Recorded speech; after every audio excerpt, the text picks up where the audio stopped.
To understand this, you have to go back to what young brother here referred to as the house Negro and the field Negro back during slavery. There was two kinds of slaves. There was the house Negro and the field Negro. The house Negro, they lived in the house with master. They dressed pretty good. They ate good because they ate his food, what he left. They lived in the attic or the basement, but still they lived near their master. And they loved their master more than the master loved himself. They would give their life to save their master's house quicker than the master would. The house Negro, if the master said, we got a good house here, the house Negro say, yeah, we got a good house here. Whenever the master said we, he said we. That's how you can tell a house Negro. If the master's house caught on fire, the house Negro would fight harder to put the blaze out than the master would. If the master got sick, the house Negro would say, what's the matter, boss? We sick. We sick.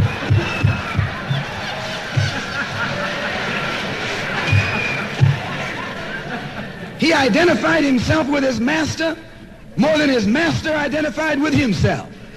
And if you came to the house Negro and said, let's run away, let's escape, let's separate, that house Negro would look at you and say, man, you crazy. What you mean separate? Where is there a better house than this? Where can I wear better clothes than this? Where can I eat better food than this? That was that house Negro. In those days, he was called a house nigger. And that's what we call him today, because we still got some house niggers running around here.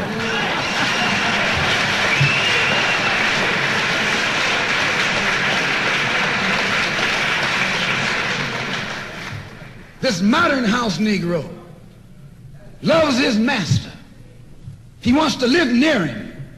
He'll pay 3 times as much as the house is worth just to live near his master. And then brag about, I'm the only Negro out here.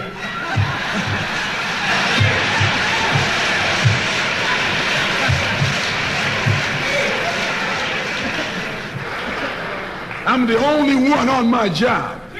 I'm the only one in this school. You're nothing but a house Negro. And if someone come to you right now and say, let's separate, you say the same thing that the house Negro said on the plantation. What you mean separate? From America? This good white man? Where you gonna get a better job than you get here? I mean, this is what you say. I ain't left nothing in Africa. That's what you say. Why, you left your mind in Africa.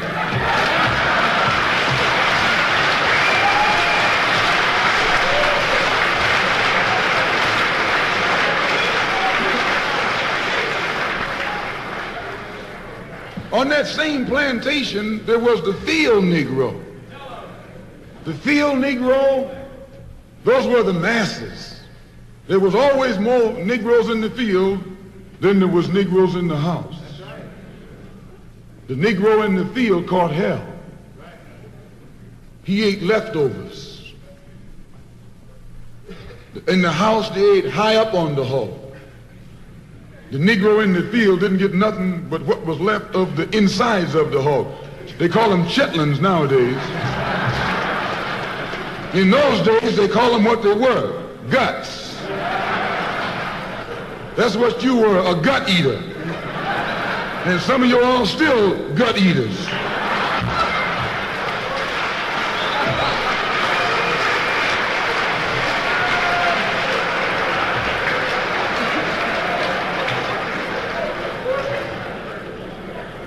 The field Negro was beaten from morning till night. He lived in a shack, in a hut. He wore cast-off clothes. And he hated his master. I say he hated his master. He was intelligent. That house Negro loved his master. But that field Negro, remember, they were in the majority. And they hated the master. When the house caught on fire, he didn't try and put it out. That field Negro prayed for a wind. for a breeze. When the master got sick, the field Negro prayed that he died. If someone come to the field Negro and said, let's separate, let's run, he didn't say, where are we going? He said, any place is better than here.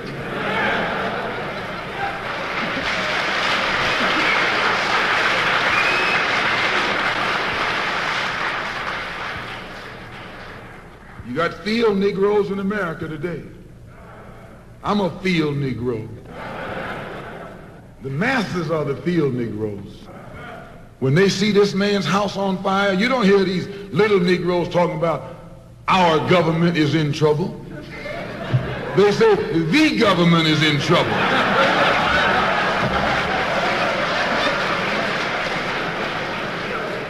Imagine a Negro, our government. I even heard one say, our astronauts. They won't even let him near the plant. And our astronauts, our Navy, that's a Negro that's out of his mind. That's a Negro that's out of his mind. Just as the slave master in that day used Tom, the house Negro, to keep the field Negroes in check, the same old slave master today has Negroes who are nothing but modern Uncle Toms, 20th century Uncle Toms, to keep you and me in check, keep us under control, keep us passive and peaceful and nonviolent. That's Tom making you nonviolent. It's like when you go to the dentist and the man is going to take your tooth. You're going to fight him when he starts pulling. So they squirt some stuff in your jaw called Novocaine to make you think they're not doing anything to you.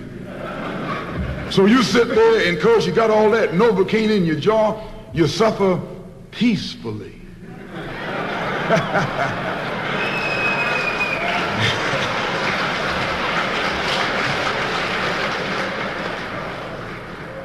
Blood running all down your jaw. And you don't know what's happening because someone has taught you to suffer peacefully. The white man do the same thing to you in the street. When he want to put knots on your head and take advantage of you and don't have to be afraid of you fighting back, to keep you from fighting back, he get these old religious Uncle Toms to teach you and me. They're just like Novocaine, suffer peacefully. Don't stop suffering, just suffer peacefully. As Reverend Cleave pointed out, let your blood flow in the streets. This is a shame. And you know he's a Christian preacher. If it's a shame to him, you know what it is to me.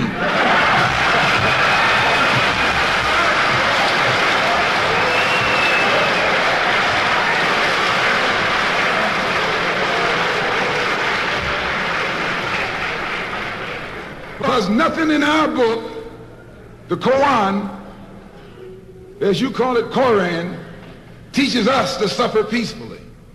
Our religion teaches us to be intelligent, be peaceful, be courteous, obey the law, respect everyone. But if someone puts his hand on you, send them to the cemetery.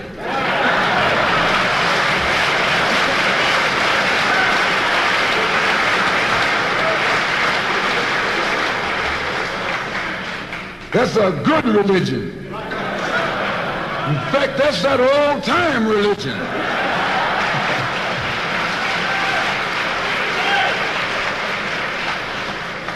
That's the one that Ma and Pa used to talk about. An eye for an eye, and a tooth for a tooth, and a head for a head, and a life for a life. That's a good religion. And then anybody, no one resents that kind of religion being taught but a wolf who intends to make you his meal. This is the way it is with the white man in America. He's a wolf and you a sheep. Anytime a shepherd, a pastor, teach you and me not to run from the white man, and at the same time teach us don't fight the white man, he's a traitor. to you and me. Don't lay down our life all by itself. No.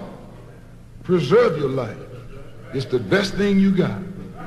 And if you got to give it up, let it be even Stephen.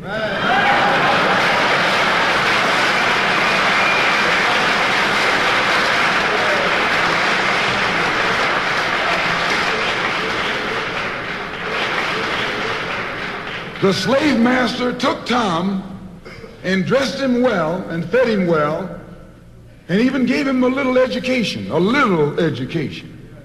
Gave him a long coat and a top hat and made all the other slaves look up to him. Then he used Tom to control them. The same strategy that was used in those days is used today by the same white man. He take a Negro, so-called Negro, and make him prominent, build him up, publicize him, make him a celebrity, and then he becomes a spokesman for Negroes and a Negro leader.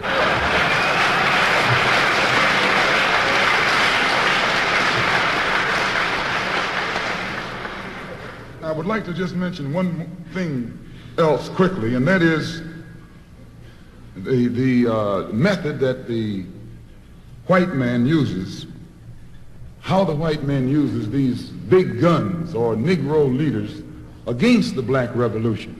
They're not a part of the black revolution. They're used against the black revolution. When Martin Luther King failed to desegregate Albany, Georgia, the civil rights struggle in America reached its low point. King became bankrupt almost as a leader. Plus, even financially, the Southern Christian Leadership Conference was in financial trouble. Plus, it was in trouble, period, with the people when they failed to desegregate Albany, Georgia. Other Negro civil rights leaders of so-called national stature became fallen idols. As they became fallen idols, began to lose their prestige and influence, local Negro leaders began to stir up the masses. In Cambridge, Maryland, Gloria Richardson. In Danville, Virginia, and other parts of the country, local leaders began to stir up our people at the grassroots level. This was never done by these Negroes whom you recognize of national stature. They controlled you, but they never incited you or excited you. They controlled you. They contained you. They kept you on the plantation. As soon as King failed in Birmingham, Negroes took to the streets. King got out and went out to California to a big rally and raised about, I don't know how many thousands of dollars. Come to Detroit and had a march and raised some more thousands of dollars. And recall, right after that, Wilkins attacked King, accused King and the Corps of starting trouble everywhere and then making the NAACP get him out of jail and spend a lot of money, and then he accused King and Corps of raising all the money and not paying it back. This happened. I got it in documented evidence in the newspaper. Roy started attacking King, and King started attacking Roy, and farmers started attacking both of them. And as these Negroes of national stature begin to attack each other, they begin to lose their control of the Negro masses. And Negroes was out there in the streets. They was talking about, we're going to march on Washington. By the way, and right at that time, Birmingham had exploded, and the Negroes in Birmingham, remember, they also exploded. They began to stab the crackers in the back and bust them upside the head. Yes, they did. That's when Kennedy sent in the troops down in Birmingham. So, and right after that, Kennedy got on the television and said, this is a moral issue. That's when he said he's going to put out a civil rights bill. And when he mentioned civil rights bill and the Southern crackers started talking about they were going to boycott it or filibuster it, then the Negroes started talking about what? We're going to march on Washington, march on the Senate, march on the White House, march on the Congress, and tie it up, bring it to a halt. Don't let the government proceed. They even said they was going to go out to the airport and lay down on the runway and don't let no airplanes land. I'm telling you what they said. That was revolution. That was revolution. That was the black revolution. It was the grassroots out there in the street. scared the white man to death, scared the white power structure in Washington, D.C. to death. I was there. When they found out that this black steamroller was going to come down on the Capitol, they called in Wilkins. They called in Randolph.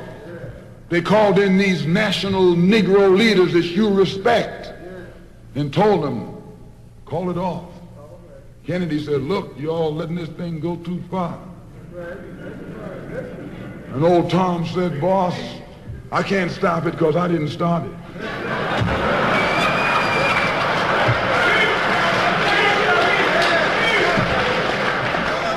I'm telling you what they said. They said, I'm not even in it, much less at the head of it. They said, these Negroes are doing things on their own. They're running ahead of us. And that old shrewd fox, he said, well, if you all aren't in it, I'll put you in it. I'll put you at the head of it. I'll endorse it. I'll welcome it. I'll help it. I'll join it. A matter of hours went by. They had a meeting at the Carlisle Hotel in New York City. The Carlisle Hotel is owned by the Kennedy family. That's the hotel Kennedy spent the night at 2 nights ago. Belongs to his family. A philanthropic society headed by a white man named Stephen Currier called all the top civil rights leaders together at the Carlisle Hotel and told them that by you all fighting each other, you're destroying the civil rights movement. And since you're fighting over money from white liberals, let us set up what's known as the Council for United Civil Rights Leadership. Let's form this council, and all the civil rights organizations will belong to it. And we'll use it for fundraising purposes. Let me show you how tricky the white man is. And as soon as they got it formed, they elected Whitney Young as the chairman. And who you think became the co-chairman? Stephen Currier, the white man. A millionaire. Powell was talking about it down at the Cobo today. This is what he was talking about. Powell knows it happened. Randolph knows it happened. Wilkins knows it happened. King knows it happened. Every one of that so-called Big Six. They know what happened. Once they formed it with the white man over it, he promised them and gave them $800,000 to split up between the Big Six, and told them that after the march was over, they'd give them $700,000 more. $1.5 million split up between leaders that you've been following, going to jail for, crying crocodile tears for, and they've nothing but Frank James and Jesse James and brothers.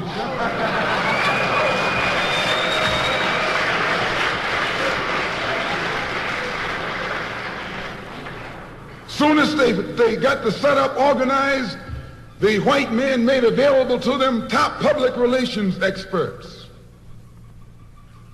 opened the news media across the country at their disposal. And then they begin to project these Big Six as the leaders of the march. Originally, they weren't even in the march. You was talking this march talk on Hastings Street. Is Hastings Street still here? On Hastings Street. You was talking the march talk on Lenox Avenue. And down on, Fillmore Street. And Central Avenue. And 42nd Street and 63rd Street. That's where the march talk was being talked. But the white man put the Big Six ahead of it, made them the march. They became the march. They took it over. And the first move they made after they took it over, they invited Walter Reuther, a white man. They invited a priest, a rabbi, and an old white preacher. Yes, an old white preacher. The same white element that put Kennedy in power, labor, the Catholics, the Jews, and liberal Protestants. Same clique that put Kennedy in power joined the March on Washington. It's just like when you got some coffee that's too black which means it's too strong, what you do, you integrate it with cream.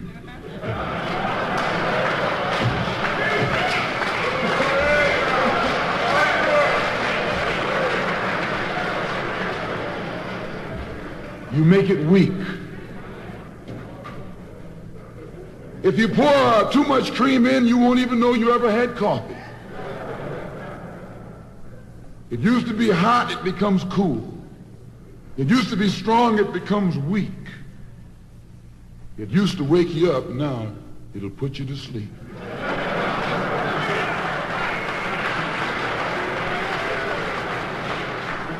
This is what they did with the March on Washington. They joined it. They didn't integrate it, they infiltrated it. They joined it, became a part of it, took it over. And as they took it over, it lost its militancy. They ceased to be angry. They ceased to be hot. They ceased to be uncompromising. Why, it even ceased to be a march. It became a picnic, a circus. Nothing but a circus with clowns and all.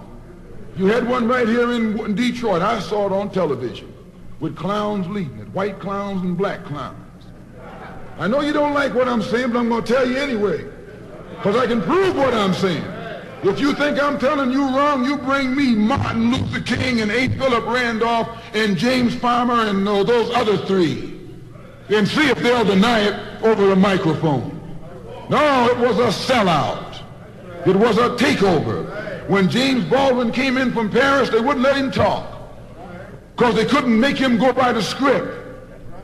Burt Lancaster read the speech that Baldwin was supposed to make. They wouldn't let Baldwin get up there because they know Baldwin liable to say anything. They controlled it so tight, they told those Negroes what time to hit town, how to come, where to stop, what sign to carry, what song to sing, what speech they could make and what speech they couldn't make, and then told them to get out of town by sundown.